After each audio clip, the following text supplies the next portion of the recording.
juga tapi langsung membawa ke Iya. Pertama tuh setelah mengetahui kejadian itu tuh yang saya rasakan itu cemburu tuh nggak terlalu besar, cuma menyayangkan waduh ini udah banyak banget effort kan menuju ke rumah tangga itu udah sangat banyak sekali effort kayak beliau mu'alaf, beliau belajar tentang agama Islam, terus juga pernikahan yang mewah, terus juga dihadiri dengan kedua keluarga yang pada saat pernikahan sebelumnya beliau dan saya itu tuh tidak sekomplit ini karena memang ya adalah tamu internal keluarga. Menyayangkan aja sih, bisa apa ya, jadi kayak retak hanya karena adanya perempuan lain gitu. Mengenai pro kontra netizen gimana tuh?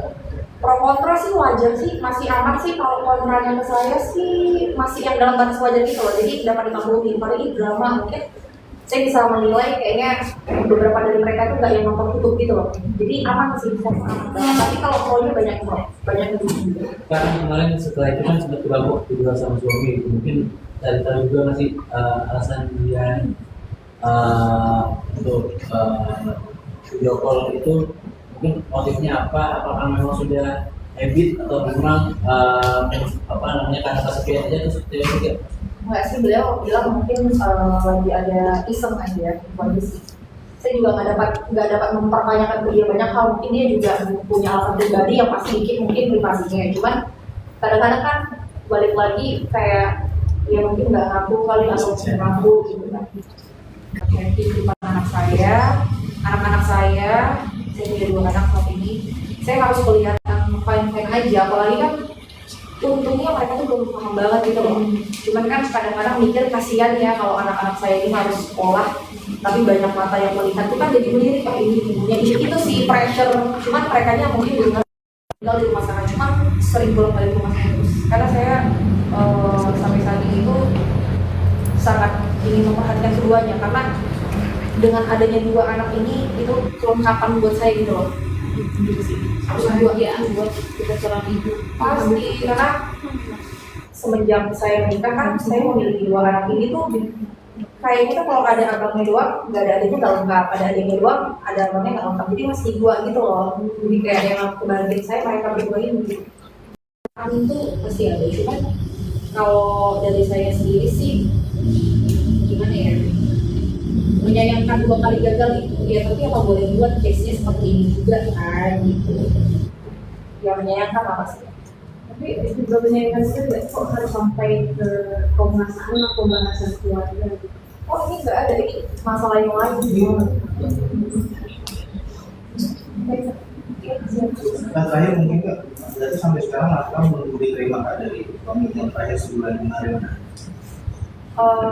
Jangan jawab itu ya, saya kadang-kadang tuh kalau jawab itu tuh kayak nanti nama-nama pressure gitu. Karena saya orang yang bisa bohong, saya izin aja ya, maksudnya close untuk isinya mas, izin banget ya, nanti insya Allah saya jawab pertanyaan lanjut.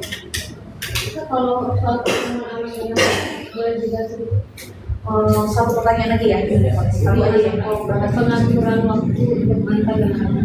Oh sama kalau oke, jadi ini ya, ini saya pernyataannya merangkum semua. Jadi saya harap setelah ini nggak ada pertanyaan. Jadi saya itu ke Komnas HAM ini kan membicarakan hak-hak anak dan untuk tujuannya kebahagiaan anak.